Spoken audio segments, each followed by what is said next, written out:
ज़मीन की कीमत दिन ब दिन गेन होती जा रही है। इतना सा अगर ज़मीन खरीदने पर भी मतलब इतना सा मतलब एग्ज़ाम्पल के गज के हिसाब से आप समझिए। जो लोग भी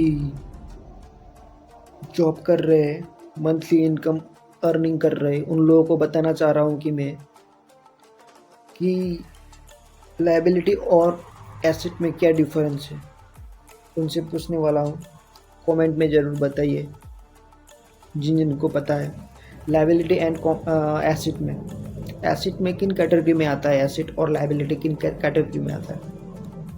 आप ज़्यादा लायबिलिटी में खर्च करते हो या एसेट में, ये भी बताइए।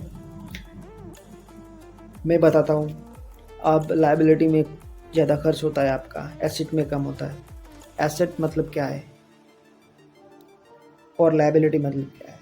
आपने एक कार लिया लोन पे, एक बाइक लिया, एक मतलब ऐसा चीज़ लिया जो फ्यूचर में उसको सेल करने पर भी उसका प्राइस नहीं मिला, बहुत कम मिलेगा, कूड़े पे भाव में मिलेगा उसका प्राइस,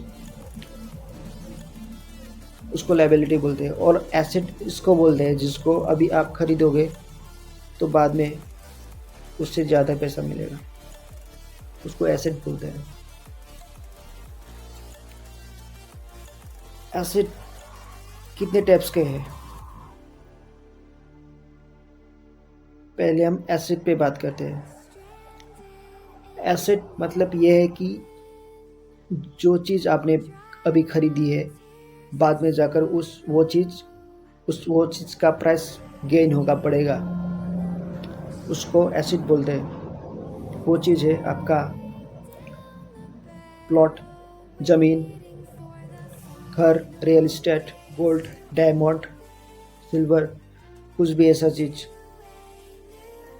जो अभी बाइंग करने पर बाद में प्राइस गेन होता है, वैसे चीज़ इसको बोलते हैं एसेट। और लायबिलिटी इसको बोलते हैं गाड़ी,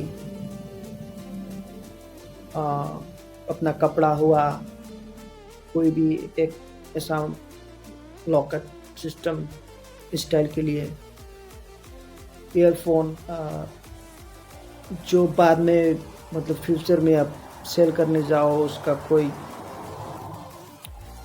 कीमत ही नहीं होगा, उसको लायबिलिटी बोलते हैं। और हमें क्या करना है, हमें लायबिलिटी में कम जाकर एसेट की तरफ जाना है। यही बताना था मुझे, यही बता दिया। आज के लिए इतना ही।